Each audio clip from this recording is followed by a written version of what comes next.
کوئی ایسی چیز مت کریں کہ آپ کی دیکھا دیکھی کوئی اور کر کے اس کو کچھ کا کچھ بنا دے. جیسے آج کل آپ مزاروں پہ جائیں تو اتنی بڑی بڑی ہستیوں کے مزار ہیں, اتنے خوبصورت لوگوں کے مزار ہیں, انہوں نے اپنی زندگیاں وقف کر دیں اللہ تعالیٰ کے لیے, اللہ تعالیٰ کے نبی پاک صلی اللہ علیہ وسلم کے لیے, ان کی سیرت کے لیے, ان کی دین کی تبلیغ کے لیے, لیکن ان کے مزاروں کے اوپر ٹوٹلی اپوزٹ کام ہو رہا ہے.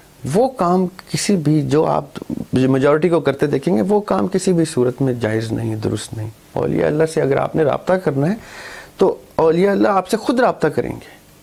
آپ اپنی وانٹ, اپنی طلب تو دکھائیں ان کو, آپ ان کو ڈھونڈیں, ان کو پانے کے لیے ان کے مزار پہ جانا ضروری نہیں ہے.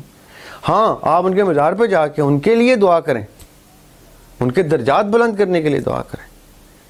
آپ ان کے مزار پہ جا کے دیکھیں, غریب لوگ ہیں, نیڈی لوگ ہیں, کچھ ایسے ضرورت مند لوگ ہیں, ان کو جا کے, کیونکہ وہ ایک جگہ اکٹھے ہوتے ہیں تو آپ کو مل جائیں گے, تو وہاں ان کو کھانا دیں, ان کو کپڑے دیں, ان کی مدد کریں.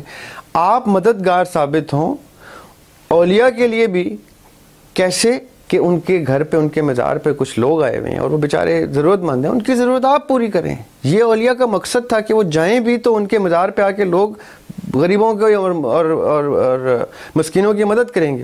یہ نہیں کہ الٹا آپ آ کے ان سے مانگنا شروع کر دیں گے. آپ ان کو دیں, تحفہ دیں کہ ہم آئے ہیں آپ کے مزار پہ اور اتنے لوگ ہم دیکھ رہے ہیں ضرورت مند ہیں, کیا پتہ وہ جو کچھ مانگنے آئے ہوئے وہ آپ کے پاس ہو. Everything that we look for is distributed among us.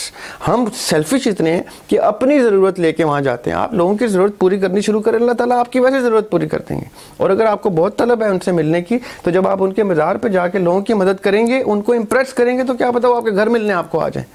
ان کو کچھ چیز روک نہیں سکتی. وہ اس لیول کے لوگ ہوتے کہ وہ آپ کے خواب میں آ جائیں گے, آپ کے ویژن میں آ جائیں گے. کیا پتہ آپ کے سامنے کسی فزیکل سٹیٹ میں وہ آ جائیں. اللہ تعالیٰ کسی بھی چیز پہ قادر ہے.